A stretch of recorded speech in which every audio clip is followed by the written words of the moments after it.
Hey everyone, I'm Mike Mello, broker associate, partner at Preferred Real Estate Broker. I'm here with. Jose Fleming, broker owner of Preferred Real Estate Brokers. So today what we want to do is talk a little bit about passing your real estate exam, what to expect in your first 30 days, some of the good reasons or bad reasons why people get into real estate. So which one of those topics did you want to hit first? Most people want to know about, I've heard about real estate, I've heard it's a great business to get into, you can make a lot of money, so how do I get my real estate license? First and foremost, you want to figure out why it is that you're getting in the business. All that stuff you see on TV is not necessarily the case. Yeah. They only show you the good parts. If you're going to get into real estate, make sure it's a career move and it's something that you want to actually develop into your career long term. And it's nothing that you're just going to dip your toe into the water just to get a feel for it, or just make it a weekend hobby type of reason that you get your real estate license. Yeah, it's not exactly cheap to get your real estate license. It does cost a little bit to get your to go through the schooling, also join the realtor board. So it does cost a few $1,000s. And a lot of people that I've talked to, they think sometimes that it's very easy to make a lot of money in real estate, and that's not true. Some of the stats here in Central Florida is that the median income for the first year and second year realtor in Central Florida is $7,300. That's $7,300 for the whole year. So, and what that means is that half the realtors that get their license make less than $7,300, and the other half make a little more than $7,300.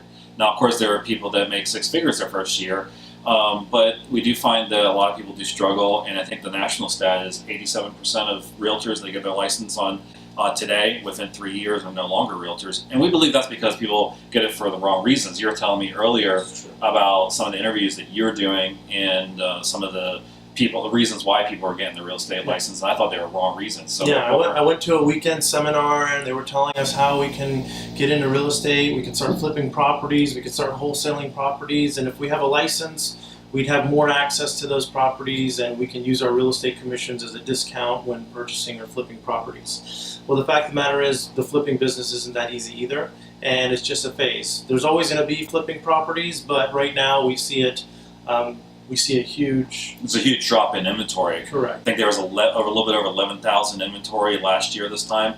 Now we're down to 8,000, which means that there's less homes to sell. A lot of people trying to get those investment properties. When I have buyers that are looking for a $120,000, $150,000 home, very difficult to find one at market value, and even the banks are selling them at the market value now. So there's no real great deals out there, or very difficult to find great deals out there right now. So that's not a good reason to get into this. On average, right now, homes are selling about 97% of list value.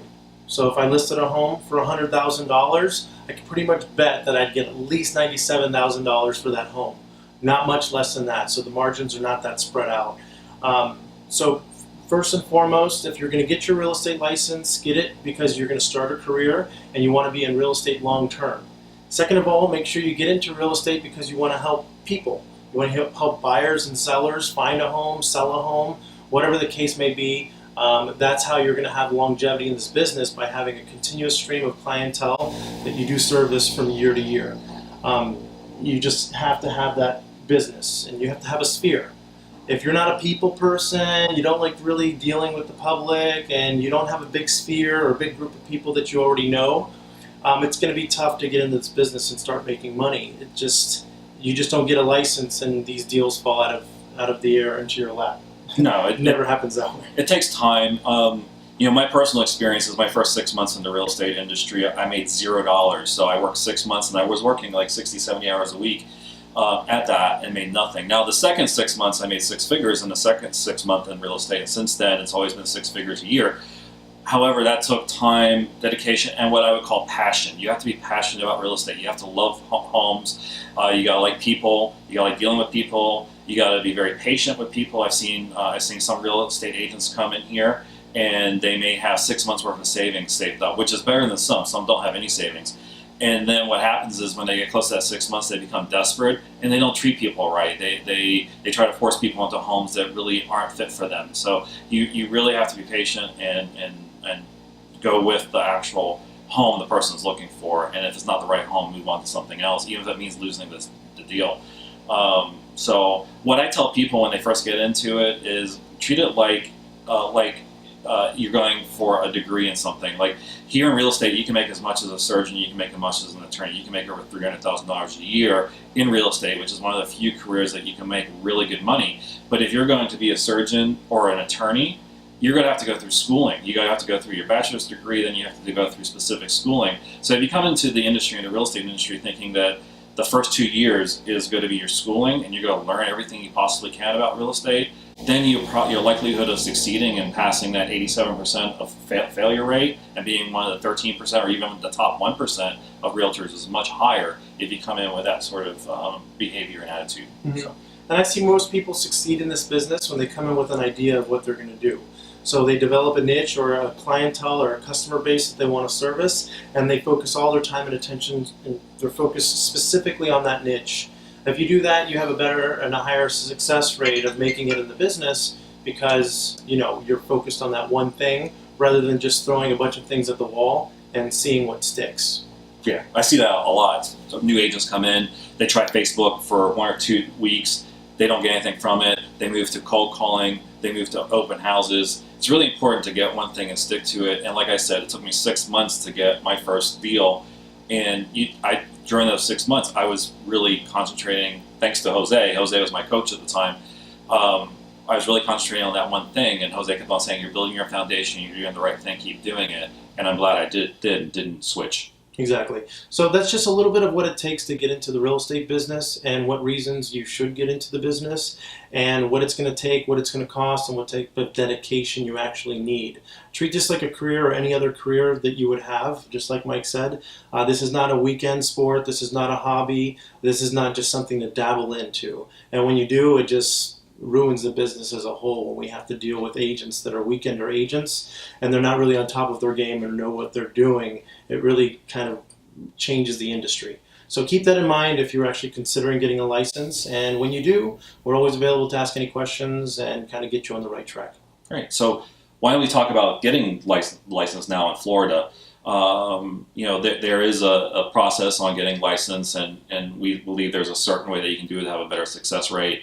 There is a high failure rate on the real estate exam here in Florida, and I do think they try to trick you to not passing sometimes. A lot of things that are on there have very little to do with our day-to-day business, and there's a lot of things that are our day-to-day business that are not on the real estate exam.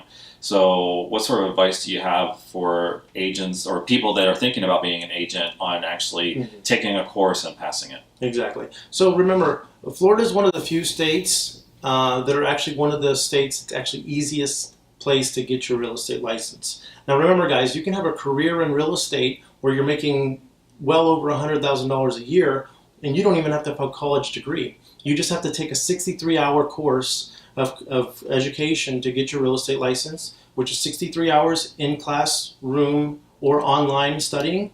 You pass your classroom test, and then you can sit in for the state exam. Once you take the state exam, you can actually take that as many times as it takes until you pass for up to a whole year.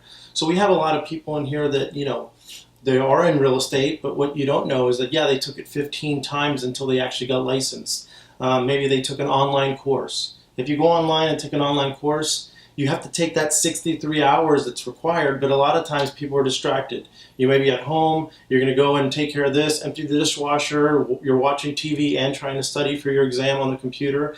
That's not the best way that I would recommend anybody consider getting a license. Like we said, treat it like a career, treat it like you're serious about it, and what I would do is highly recommend you take an in-classroom 63-hour continuing, or not continuation, but post-education for licensing course. Once you take the 63 hours, you can ask questions in class. Other people might ask questions that you may have thought about but really didn't want to ask.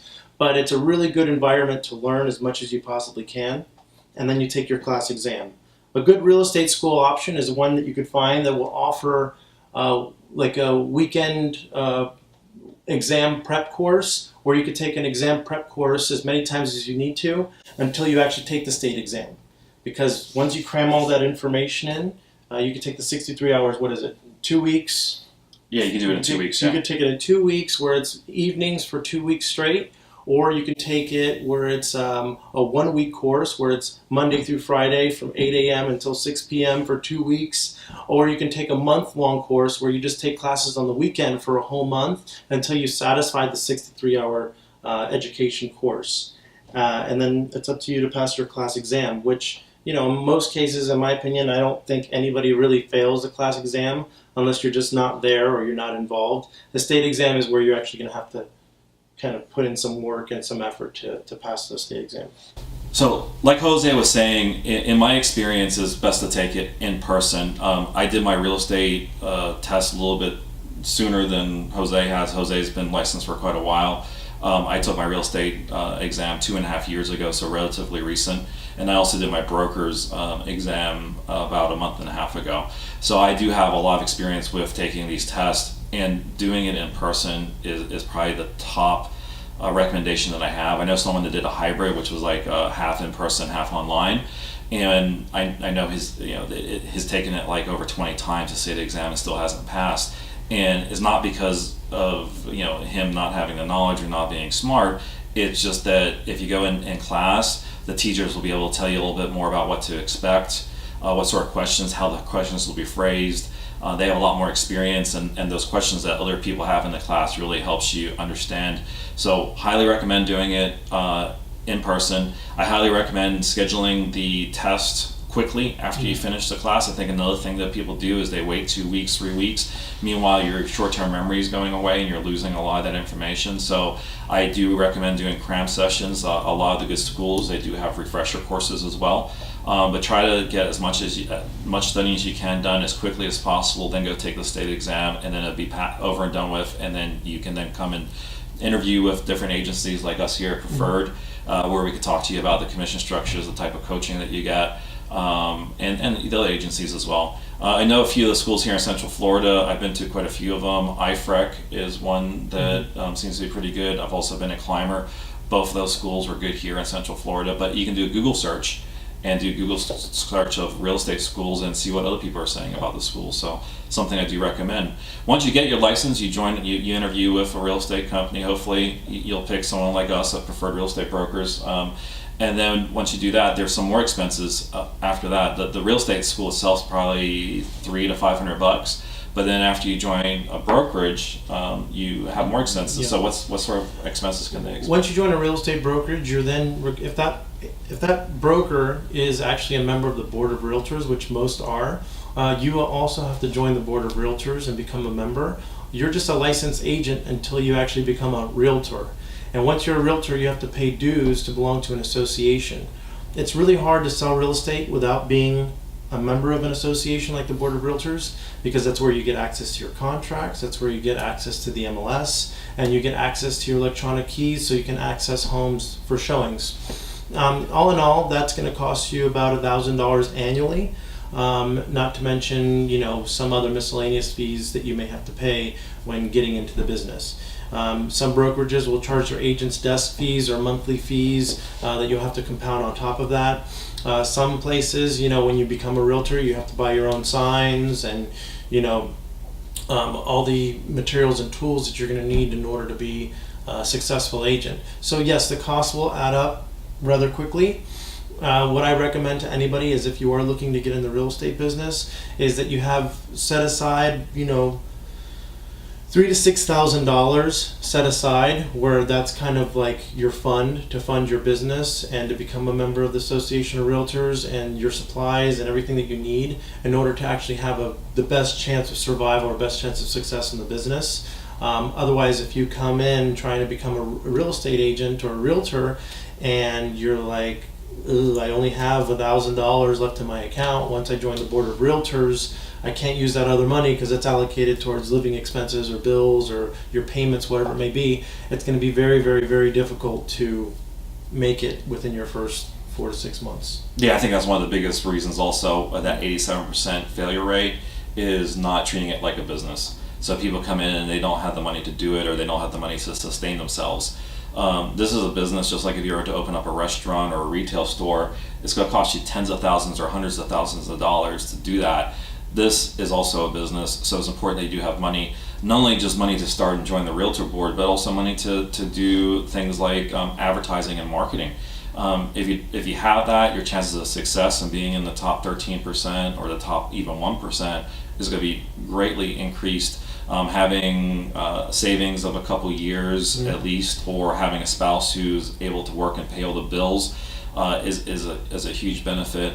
But if you don't plan it properly, like if you're like I was saying, if you don't plan it like you're opening up a business, then you may not have enough money to do it. Now there are free ways to do it, and we'll probably do another video on some of the top ways, free ways to get business. But there's also ways to get business that you have to pay money to, that we'll probably also do a video on sometime soon. So you guys keep an eye out and look for our video series, and we're going to always be giving you good information on what it takes to be an agent in the business and to be a successful realtor in the business.